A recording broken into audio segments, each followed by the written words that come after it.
বিভিন্ন কারণে আমরা দেখেছি আমাদের ইন্ডাস্ট্রিতে এক্সপ্লয়েট হতে অনেক কিছু শুনেছি, দেখেছি, চোখের সামনেও আমি দেখেছি কিছু।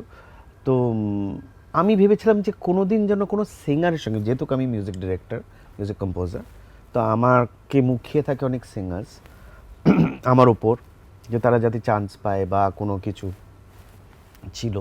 তো কোনোদিন কোনো সিঙ্গারের সঙ্গে যেন, বা লেডিস সিঙ্গারের সঙ্গে কোনো প্রেম না হয়, আচ্ছা মানে এটা যেন না এটা তুমি হয়, মানে এটা ভেবেছিলে? মানে গার্ড করে রেখেছিলাম নিজেকে। আচ্ছা, এটা তোমার যে আর resolution- যাই হোক ভাই, রেজলিউশন ছিল? হ্যাঁ রেজলিউশন যেন এইটা যেন না হয় আমার। আচ্ছা। মানে এইটা হওয়া মানেই ওইটা, মানে তাহলে আমি তাকে মানে মানে তাকে চান্স দিচ্ছি, সে মানে মানে ওই দেওয়া নেওয়ার একটা সম্পর্ক, প্রেমের সঙ্গে একটা ওইটা মেলানো থাকবে হয়তো, বা কোনো সম্পর্ক না হয়, রাদা প্রেম হবে কি এরকম তো হ্যাঁ, এটা তো ভাবা ঠিক থাকে করে না, বলা যায় না কখনো। বাট কোনো সম্পর্ক যাতে না হয়। ঠিক। মেয়ে সিঙ্গার এলেই তারা সে আমার কাছে স্টুডেন্ট হয়ে যেত।